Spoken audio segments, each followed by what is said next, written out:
Chapter 1. The Snowball Nobody Talks About. Most people are one winning streak away from becoming unrecognizable. Not because they lack talent, not because they lack opportunity, and not because the odds are stacked against them, but because they never understood the single most powerful force available to every human, regardless of circumstance, background, or starting point. That force is momentum. And almost nobody is deliberately building it. Here's what I mean. Physics tells us that an object in motion stays in motion. That's not a metaphor, it's a law. And it applies to you just as literally as it applies to anything else in the universe. The moment you start moving, really moving, consistently, in one direction, something begins to happen underneath the surface that most people never get to experience because they quit before it kicks in. The snowball starts rolling. And once a snowball is rolling, it doesn't just maintain its size. It grows. Every rotation picks up more snow, more speed, more mass and more force, until the thing that started as a handful of packed ice becomes something that cannot be ignored and cannot be stopped. That is what we are building today. Not motivation. Motivation is a feeling, and feelings come and go. Not willpower, because willpower is a finite resource that gets depleted by noon. We're talking momentum. The kind that carries when you don't feel like showing up. The kind that compounds quietly in the background until one day you look up and can't believe how far you've come. The kind that turns ordinary daily actions into extraordinary long-term results. So I've spent some time deep inside the research and watching and reading books on this. The compound effect, atomic habits, the magic of momentum, grit, and etc. And what I want to give you today isn't a highlight reel of quotes. It's an actual operating system. The way these ideas connect into something you can start using today. So let's build that snowball. Chapter 2. Why you keep starting over. Before we talk about building momentum, we need to talk about why most people never get it off the ground. Because the reason isn't what you think. Stephen Guise, who wrote The Magic of Momentum, makes an observation that stopped me cold.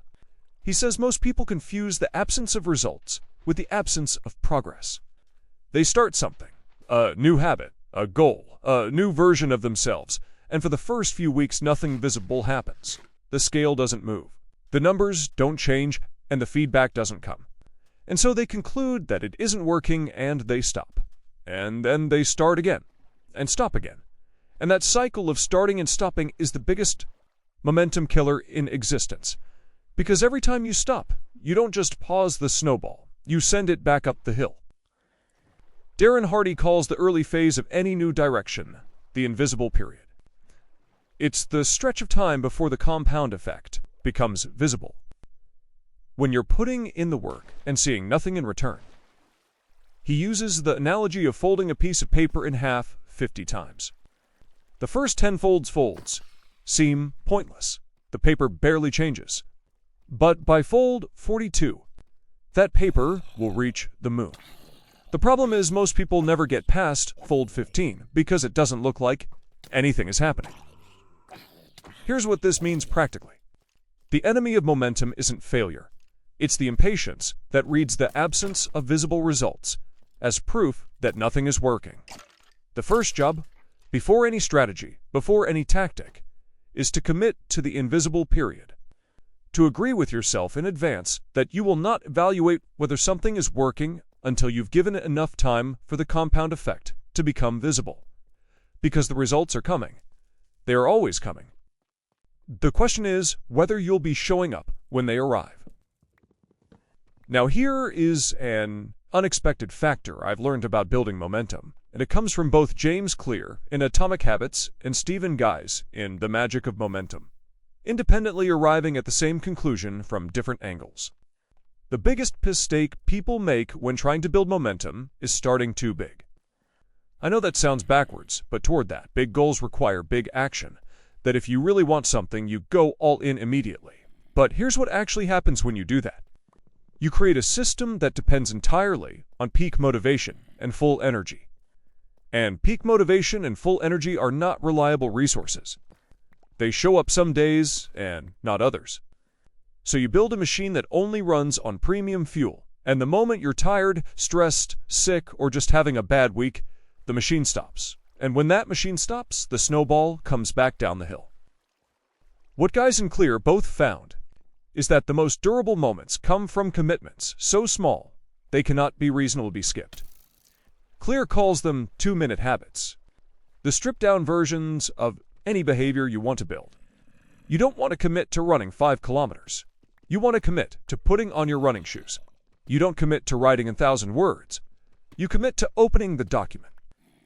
The point is not that you'll stop at 2 minutes. The point is that by making the entry cost almost zero, you eliminate the negotiation that kills momentum.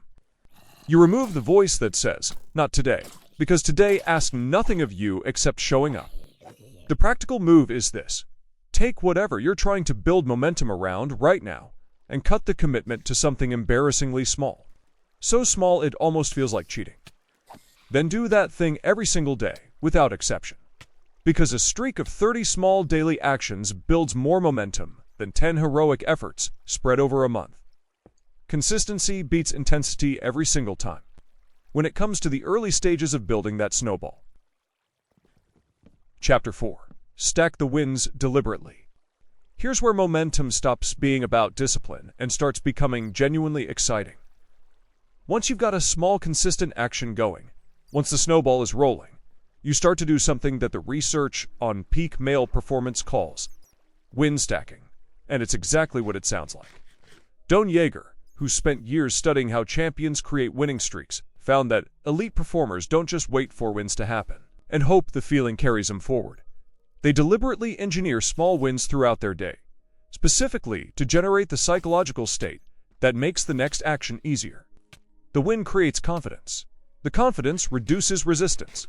The reduced resistance makes the next action more likely, and the next action creates another win. This is the flywheel, and once it starts spinning, the energy it generates starts to exceed the energy required to keep it going.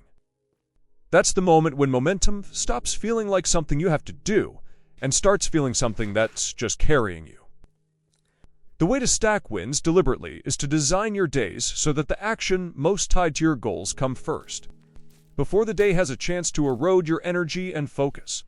This isn't just time management advice, it's momentum architecture. If your most important action is the first thing you do, you start every single day with a win. And that win changes the psychological tone of everything that follows. You show up to the rest of your day as someone who has already succeeded today. And that identity, reinforced daily, becomes the foundation of a genuinely unstoppable streak. Chapter 5. Grit is what protects the snowball. I'd be doing you a disservice if I made this sound easy, so let me be direct about what actually happens when you start building real momentum. At some point, it gets hard. Not because you're doing something wrong, because that's what growth feels like. Angela Duckworth spent years researching what separates people who achieve extraordinary long-term results from equally talented people that don't. And the answer wasn't intelligence, it was circumstances, it was grit, which she defines as passion and perseverance for long-term goals. Not the fire of early motivation, which everyone has, the sustained burn that keeps going when the early excitement has faded, and the results are still coming slowly, and the voice that says, "Maybe this isn't for you," starts getting louder. Here's what Duckworth found that I think is the most practical, useful thing in her research. Grit is not a fixed trait, it's a practice. It builds the same way momentum is built, through small, consistent acts of showing up when you don't want to. Every time you do the thing when you didn't feel like doing the thing, you are not just completing the task, you are adding a layer to your identity. You are becoming the kind of person who doesn't quit, and that identity compounds just like everything else does. The practical move from this chapter, when the motivation fades, and it will, shift your focus from results to identity. Stop asking, "Is this working?" and start asking, "Is this who I am?" Because the person who identifies there's someone who shows up regardless of how they feel doesn't need motivation to keep the snowball rolling. Showing up is just what they do. It's who they are. Chapter 6. Protect your momentum like it's yours to lose.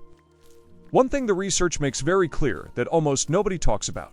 Momentum is fragile in the early stages and nearly indestructible in the later ones, which means the period when most people give up, the first few weeks and months, is actually the period that requires the most protection. Darren Harley is explicit about this. He says your environment, your social circle, and your daily inputs are either feeding your momentum or bleeding it. There is no neutral. Every conversation you have, every piece of media you consume, every commitment you make is either adding to the snowball or taking from it. And most people are so unconscious about this that they spend the morning building momentum and the afternoon accidentally dismantling it. 3 things you can do right now to protect what you're building. First, guard your mornings. The first hour of your day sets the psychological tone for everything that follows. Don't hand it to social media, news, or other people's priorities. Use it to stack your first win. Second, order who you spend the most time with. Momentum is genuinely contagious, and so is its absence. The people around you are either modeling what a person in motion looks like, or they're normalizing stagnation. Choose accordingly. Third, end every day with a brief record of what you did. Not what you planned to do, what you actually did. This is your momentum log. Watching that list grow is one of the most powerful reinforcement tools available, because it makes the invisible visible. You start to see the snowball forming on the page before you can see it in your results. Chapter 7. You're one streak away. Here's the truth that everything in this video has been building towards. The version of you that has unstoppable momentum. The version that wakes up energized. The version that other people look at and wonder how they do it. That version isn't a different person. They don't have more talent, more time, or a better starting point. They just got the snowball rolling, and then protected it long enough for the compound effect to kick in. That's it. That is the entire secret. Small actions done consistently, protected fiercely, compounded over time. The magic isn't in any single action. It's in the accumulation. It's in the fact that today's win makes tomorrow's win more likely, and tomorrow's win makes the next day's win more likely. And somewhere in that chain of days, something shifts. The momentum that you were forcing becomes momentum that is carrying you. The discipline that felt like work becomes identity that feels effortless. The snowball that started as a handful of packed ice becomes somebody nobody, including you, can stop. You don't need a perfect plan. You don't need perfect conditions.